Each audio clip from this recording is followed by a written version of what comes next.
de Luanda.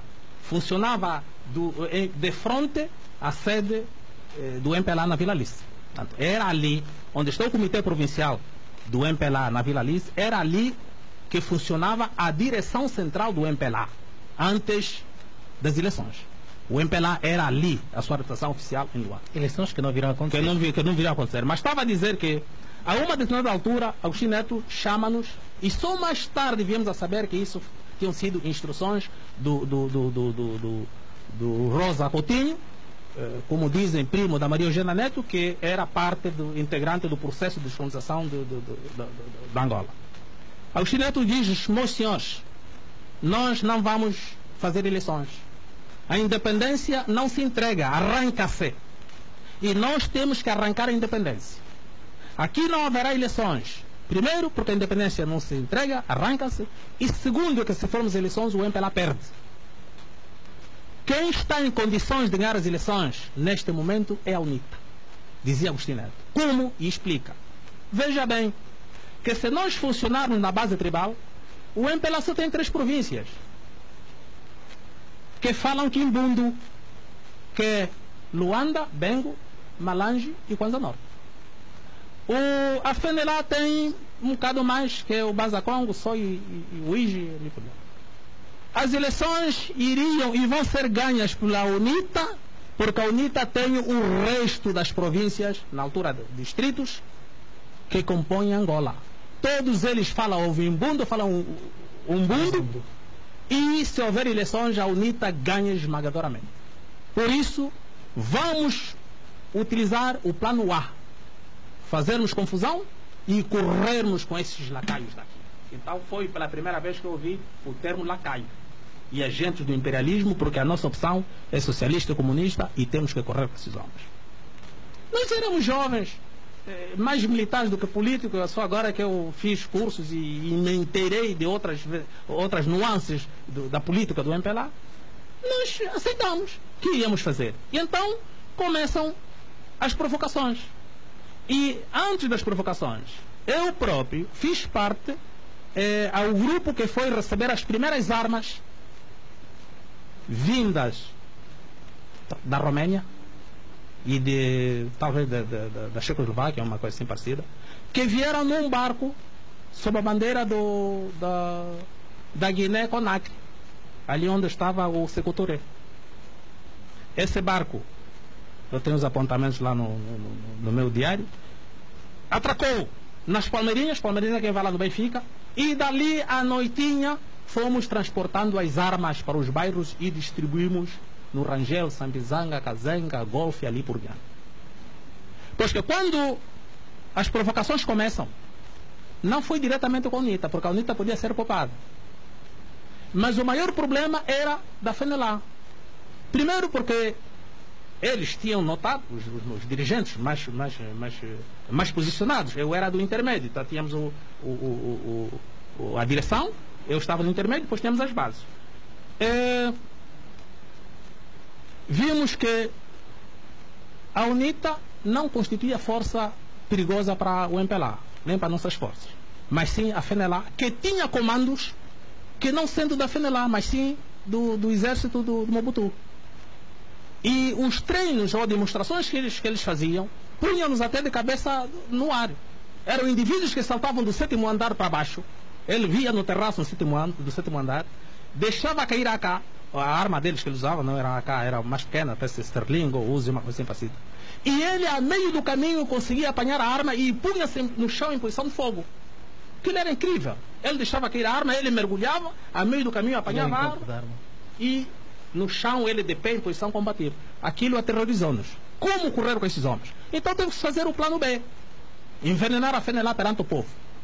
Então começaram a surgir os come-corações, o assa crianças para os chefes comerem, aquilo tudo. Tudo aquilo foi montado, não só pelos serviços médicos, militares como civis. O falecido Macmahon, o próprio Fragoso, que estava a fazer medicina naquela altura, está aí, o que está a falar agora, que participou nisto tudo, na montagem.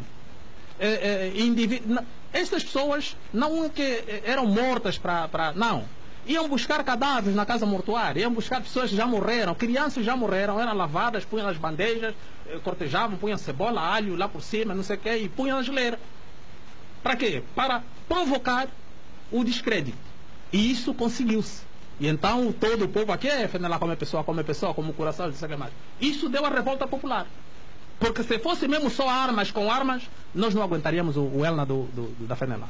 Bem, há este fator, e o outro fator é a surpresa e o desconhecimento da cidade de Luanda.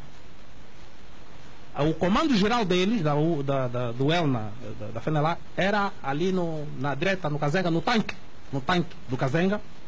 Aquelas instalações, na altura colonial, era uma empresa de muito peso, e então aquilo serviu para o comando deles. Quando começamos a desbaratar esses indivíduos, ao entrar no Kazenga, eram mulheres que os matavam.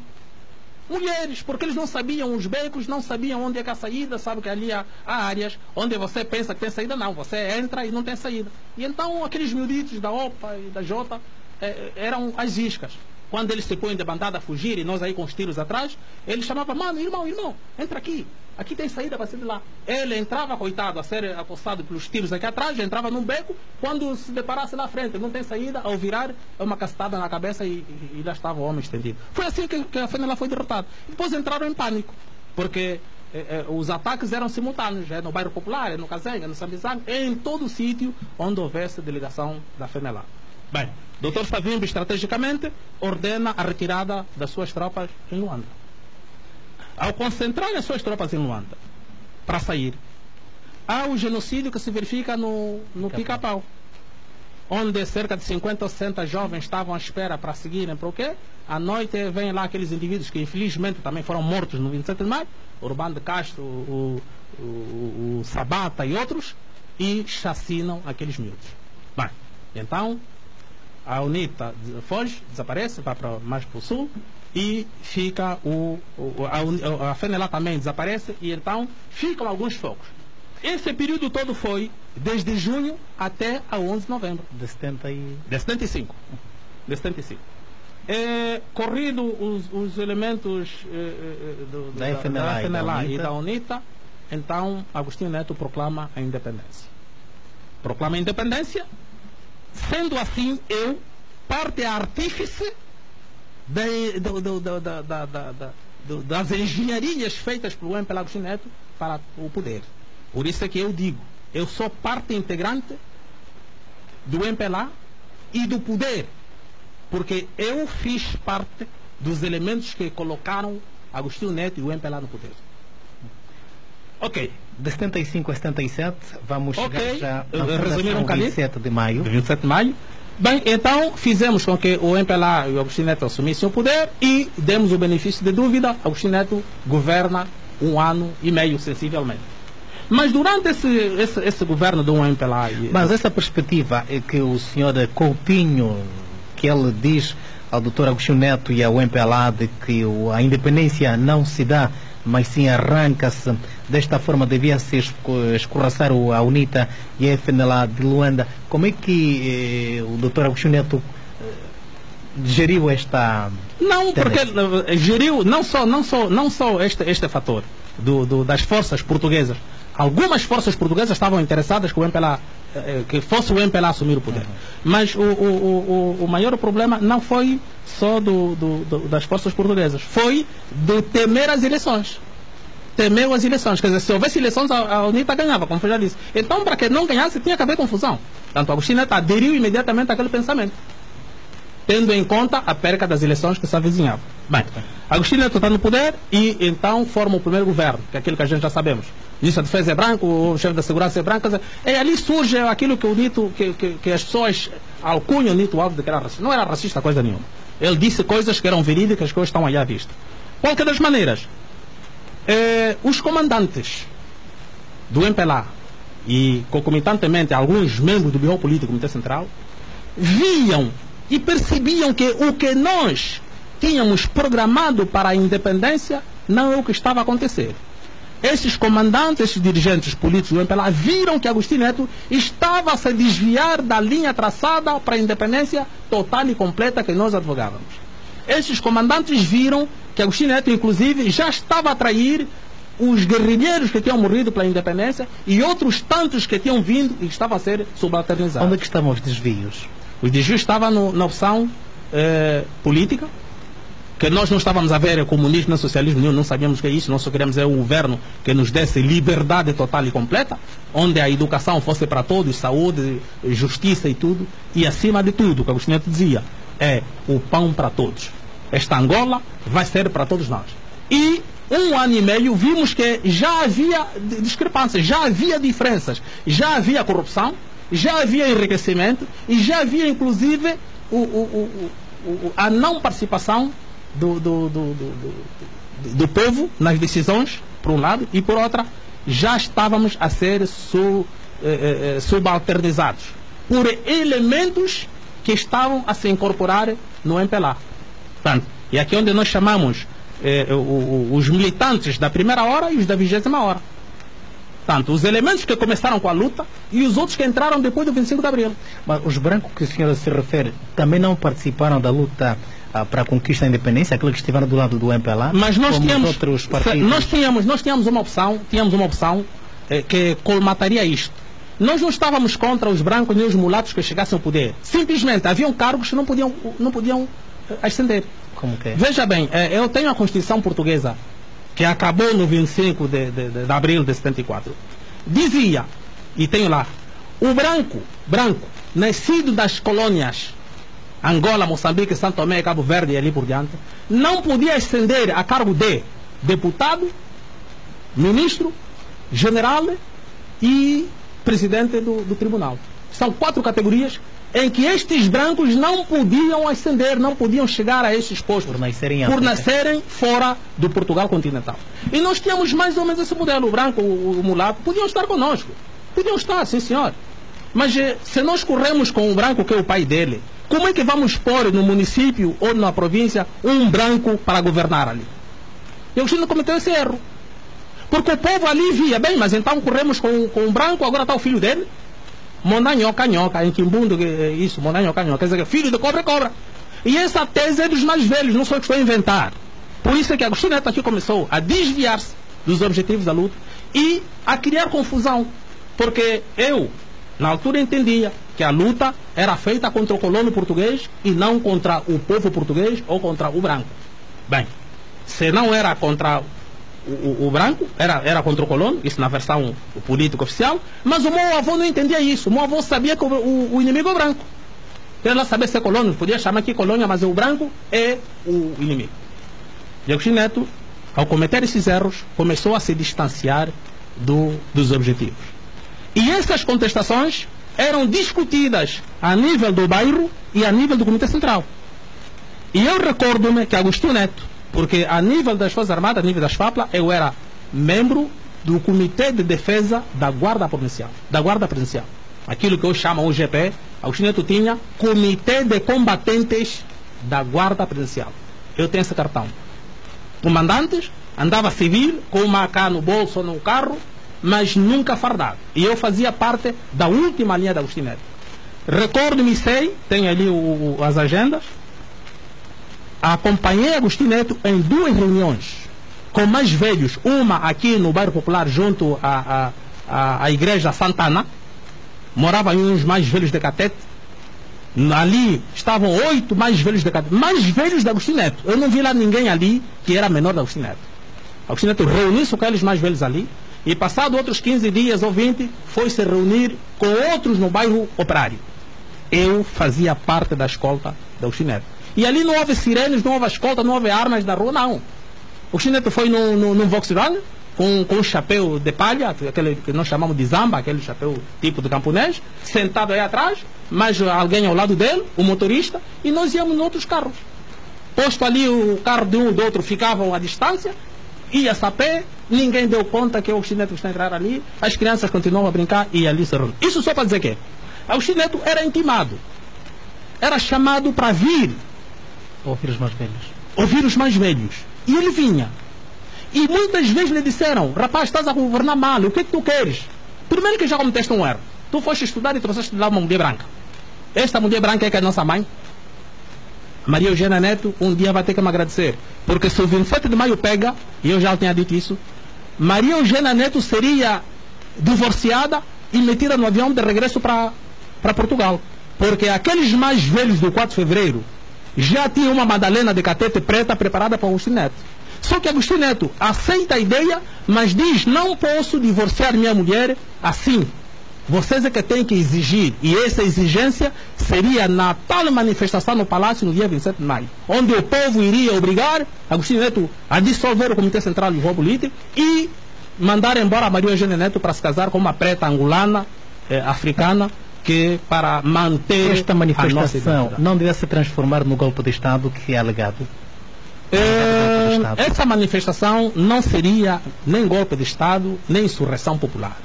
Era somente uma manifestação popular acordada e aceita por Agostinho Neto para fazer estas mudanças.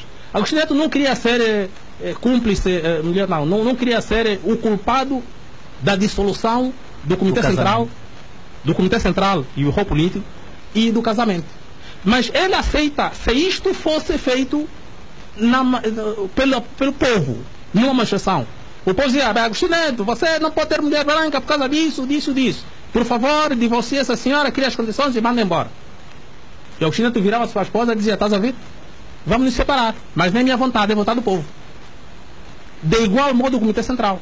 Até que ponto esta situação terá precipitado a morte de Agostinho Neto? A morte de Agostinho Neto veio depois do genocídio de 17 de maio. Eu já disse uma vez e hoje volto a repetir: Agostinho Neto foi a última vítima do 27 de maio. Os homens que mataram e desmataram no 27 de maio são os próprios que mataram Agostinho Neto. Como explicar isso? Isso se explica porque quando o Agostinho Neto, semi-bêbado, se não estava mesmo bêbado porque ele era propenso ao álcool, bebia chivas. E eu acompanho muitas vezes garrafa de uísque aí na secretária beber, a escrever. As pessoas talvez não convinha levar. Não, mas muita gente sabe. Não há nenhum elemento do Jogo Político no texto do MPLA que não sabe que o Agostinho Neto era propenso ao álcool, que bebia uísque. E até às vezes, como não vi, mas consta que às vezes até mijava-se na cadeira, quando estivesse aí já um semi. Perguntava assim. Mas então, quando Agostinho Neto decreta a morte aos faccionistas, sem perdão, sem julgamento e sem perca de tempo, os oportunistas, os elementos que não viam de bom agrado estes comandantes que saíam no seio do MPLA, viram nele a oportunidade para silenciar e exterminar esses homens. Então temos ali o comandante Nito Alves, o Monstro Imortal, o Sihanouk, o Bakalov, enfim, tantos outros. Comandantes de verdade, militantes acérrimos do MPLA, foram mortos. Agostinho Neto vai numa reunião da OA e ali o Senghor, na altura presidente do Senegal, Agostinho Neto com aquela fisiologia dele, porque estudou em Portugal, é menino de Coimbra, veio lá do quê? A falar em democracia e liberdades, calaram-lhe a boca. Agostinho Neto a falar em liberdade e democracia onde? Em Angola? Senghor segura no envelope e entrega-lhe mais de 50 e tal fotografias do genocídio do 27 de maio. Agostinho Neto olhou e disse: mas isso é o quê? Isso é o que está acontecendo no teu país. Estes cadáveres, estes buracos, esses tratores a passar por cima do que essas pessoas arderem, é no teu país. Agostinho Neto abandonou a reunião. Se estou a mentir, há aí elementos do MPLA que podem confirmar isso. O próprio Dino Matroz, o presidente Zé Eduardo Sá sabe disso, e outros tantos, um Vunda e outros que ainda estão vivos. Agostinho Neto, posto aqui em Angola, inteirou-se de facto do que estava a acontecer e no dia seguinte dissolve a DISA. Está a querer dizer que quando isso ocorre ele não sabia? Ele sabia, mas não na dimensão em que estava a ocorrer. Ele sabia que havia mortes, porque ele até num dos seus discursos diz: todos os dias recebo cartas, recebo recados a dizer que o meu filho foi preso, o meu filho morreu, o meu tio, o meu cunhado. E ele diz: bem, então vamos ter que parar com isso, porque o responsável sou eu. Recebo carta todos os dias de que morre gente, mas então vamos parar com isso. Como eu já mandei parar e a DISA não quer parar, então dissolvi a DISA. E vou proceder prisões de elementos que excederam. É ali onde surge a morte de Agostinho Neto. Agostinho Neto consta, e isso também por traição da própria Maria Eugênia Neto, Agostinho Neto numa tarde, numa noite, no palácio, está a fazer a lista dos possíveis elementos que iriam na cadeia. Lusulara, Onambe, Ico, Ludic Sassunda, Pedale, enfim, essa gente toda. No entanto, enquanto eles faziam a relação dos nomes, bebia. As tantas ficou assim, semi-adormecido. E consta que a cunhada Maria Eugênia Neto vem, puxa o papelito e vê indivíduos a deter amanhã e vê aqueles nomes. Consta que ela, Maria Eugênia Neto, liga para o Ico, liga para aquela gente toda e diz: olha, o que vai acontecer isso, venham. E derrompante, aquela gente toda entra no palácio e acorda o Chile. O que é que se passa? Por quê? Mas o que é que se passa? O que é que se passa? Ele também apanhado de surpresa. O que é que se passa? O que é que se passa? Não, mas afinal o que é? Bem, o que se seguiu depois daquilo já ninguém sabe.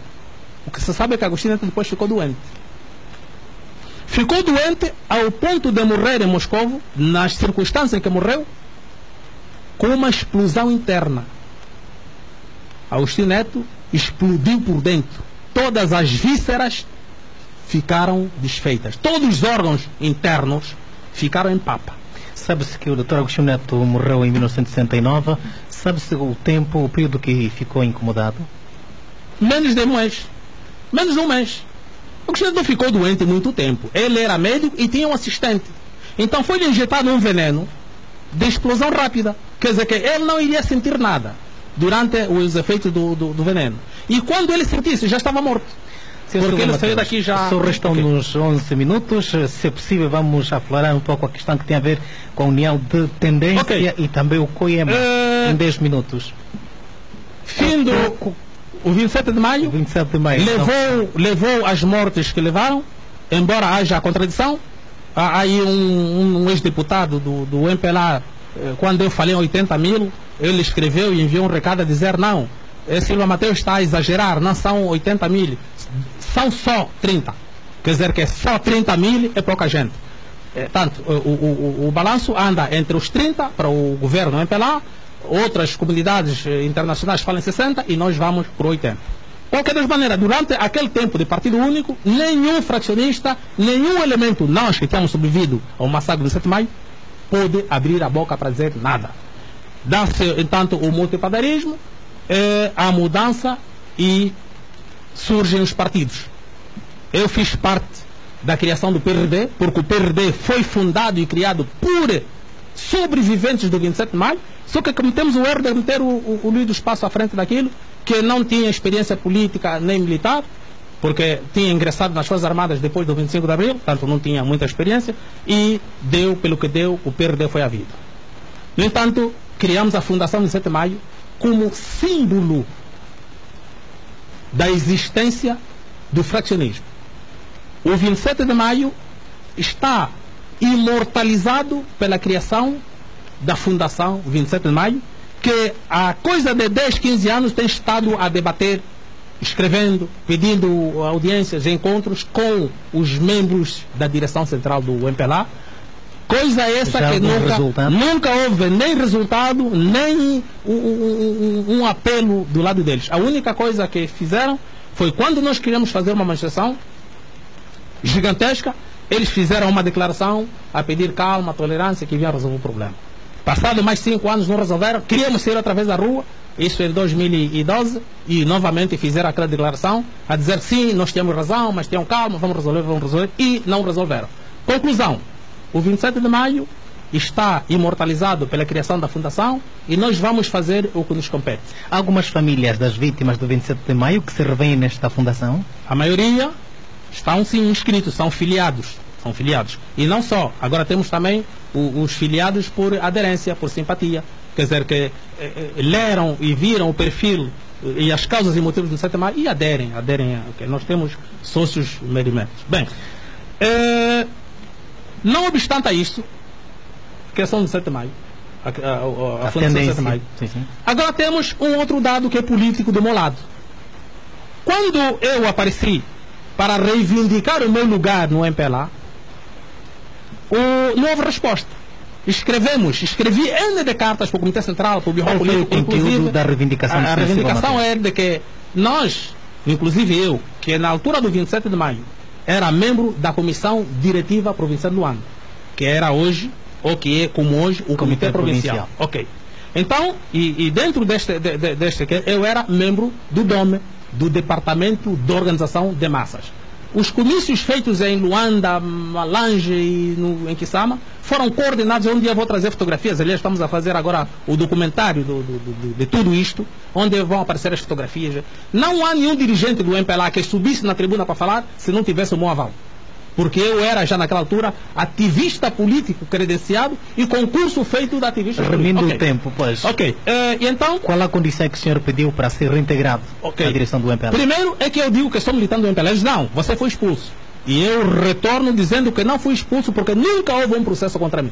O processo de inquérito que houve antes do 27 de maio foi contra Nito Alves, Evandro e alguns dirigentes, que culminou com a expulsão desses elementos do Comitê Central de Birro Político. Mas nenhum elemento de base ou do intermédio estava arrastado neste processo. Conclusão: depois dos massacres das mortes, fomos atirados para o lixo e outros próprios se auto-afastaram devido às serviços que nós tínhamos que. Eu não me conformei com isto e disse que era militante do MPLA. E como tal, como militante do MPLA, exijo os meus direitos. Zé Eduardo, infelizmente, ou felizmente para mim, numa reunião do Comitê Central, exterioriza a tal união de tendência. Diz, bem, tenho recebido cartas, andam aí na internet e em outros círculos, cartas de indivíduos que se dizem ser do MPLA, mas não dão a cara, não os conhecemos quem são, e falam em tendência, não sei o que mais. Eu desmenti o camarada no dia seguinte, numa conferência de imprensa, e onde apresentei o manifesto. Os elementos que dão a cara nesta união de tendência é o Silva Mateus. Juntei toda a minha documentação, inclusive os documentos que eu aqui citei, passado para o Agostinho Neto. A resposta dele foi de que pensou que esse Silva Mateus tivesse morrido no 27 de maio. Eu disse, não morri. Não morri, estou aqui. E como tal, exijo e reivindico. A partir daquela altura, faço uma luta acérrima com o presidente do meu partido, que se traduz no seguinte: o estatuto do partido, do meu partido, o MPLA, diz que qualquer militante, desde que se sinta capacitado e queira, pode concorrer a todos os lugares, inclusive de presidente do MPLA. Eu sinto-me capacitado, conheço o historial do MPLA do que muitos que estão aí hoje no Birro Político do Comitê Central, para poder liderar o MPLA. Só que eles dizem, a tendência presidencialista diz, não, Zé Eduardo é candidato único e candidato natural. Eu me oponho veementemente a isto. Porque num partido onde há 4.800.000 militantes, não pode um só ser candidato único, porque não só viola o Estatuto e a Constituição, mas como também põe-nos na falta de democracia interna. O senhor não constitui perigo para o MPLA? Eu não constituo perigo para o MPLA, pelo contrário, constituo, diríamos, uma voz credível e persuasora. Tendo em conta a sua posição crítica ao próprio MPLA? Sou crítico construtivo. A minha crítica é construtiva no sentido de, agora como união de tendência, eu fiz chegar ao Zé Eduardo Santos um dossiê, que até exteriorizei isso nos órgãos de comunicação social, um dossiê onde nós punhamos uma acomodação política, jurídica, econômica que é do Zé Eduardo, se deixasse o poder. E o Zé Eduardo, presidente do MPLA, continua casmurro aí agarrado ao MPLA e à República. Perdeu uma grande oportunidade de sair pela porta da frente quando morreu Savimbi. Quando morreu Savimbi, um mês ou dois depois, Eduardo devia arrumar as malas e entregar o poder aos mais jovens, porque a parte que lhe competia estava feita. Estava feita, tinha conseguido a paz. Bem, deixou o tempo arrastar, aquela simpatia e aquele benefício que dávamos a ele, porque todos os males eram atribuídos ao diabo Savimbi, hoje se revertem contra ele. Savimbi morreu há 13 anos, tudo o que acontecia no tempo de Savimbi está a acontecer agora com maior gravidade, e agora quem é o culpado? O Zé Eduardo, tem que haver um culpado. Ele é o chefe do executivo, é o presidente e ele é o culpado de tudo o que acontece. Qual é a sua posição? O senhor tem alguma simpatia por parte de alguns dirigentes do MPLA? Certo. Ainda agora está aqui mensagem a dizer, olha, nós estamos, está aqui uma mensagem a dizer, eu estou contigo, estamos juntos, simplesmente não posso xixir no prato em que como. Quer dizer, isso é para dizer que muitos elementos do MPLA, Birro Político, Comitê Central, deputados, sabem, conhecem, estão a ver onde é que o Zé Eduardo está a conduzir esse barco. E muitos deles querem saltar. Só que ele vai intimidando, vai persuadindo. Porque quando um dirigente, o que diz, não, estou doente, quero deixar, aquele é tudo truques. Já estão a ver que o barco está a ser mal conduzido, E quando está a ser mal conduzido, então temos que deixar, ou saltamos ou despenhamos com o barco, porque o comandante não é bom. Nós vamos sair daqui do barco, da Rádio Despertar. Vamos ver, no caso, vamos ver. 3 minutos. Ok. No Congresso passado, devíamos ter eleições. O Congresso de dezembro passado, o MPLA esteve reunido. Não é assim? Devíamos fazer o Congresso onde iríamos eleger a nova direção, inclusive o presidente. Zé Eduardo, apercebendo-se de que Silva Mateus e outros, porque agora há 3 correntes. Há a corrente presidencialista, há a corrente do Birro Político, a corrente do Comitê Central e a minha, que é da base. Nesse caso é externa. Não é externa, é do MPLA, só que é das bases. É das bases. E eu tenho estado a fazer todo um trabalho, você vai em todos os bairros, já não há CAP, os CAP só existem na casa. Os militantes já não vão lá. Se está lá o coordenador, está sozinho, não. Sr. Silva Mateus, há quem diga que José Eduardo dos Santos neste momento está a fazer a transição do MPLA, dos anos 70, 60, para uma nova geração. Não estamos a ver isso, porque se assim fosse, ele devia comunicar, devia avisar de que está a fazer a transição. Mas para quem é que ele está a fazer a transição? Ele já devia ter abandonado. Como digo, já disse várias vezes que todos os elementos de 60 anos para cima deviam abandonar tanto o governo como o partido. Mas só para dizer que Zé Eduardo, apercebendo-se dessas 3 correntes, encetou meteu uns noutros escalões e coartou o Congresso, para haver só o Congresso em 2016, nas vésperas das eleições. Bem, mas aqui, resumindo tudo isto, há um problema. Se o Zé Eduardo fecha os olhos hoje, temos problemas no país. Mas esses problemas iniciam na sucessão do Zé Eduardo no MPLA.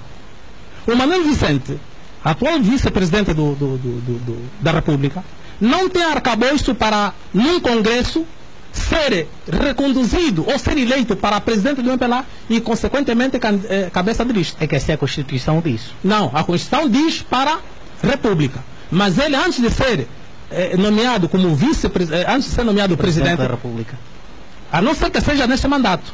Se o Zé Eduardo abdica agora, ele completa o mandato. Mas, assim completar o mandato, tem que haver eleições no MPLA para eleger o cabeça de lista nas próximas eleições. O Manuel Vicente não passa. Não passa. Primeiro, porque não é tido nem achado, tanto no Birro Político como no Comitê Central, muito menos nos militantes de base, assim como eu. Bem, então, a nível o que é que nós iríamos assistir? Iríamos assistir uma luta interna no seio do MPLA. A não ser que houvesse consensos. Tem que haver consenso, construir consensos para determinarmos quem será o presidente do MPLA para ser cabeça de lista nas eleições para presidente da República. Fora disso, o país entra em convulsões. O país entra em convulsões porque o Zé Eduardo não está a ser inteligente para fazer uma transição democrática, pacífica. Foi com muito prazer. Infelizmente não vamos poder abordar a questão do COIEMA.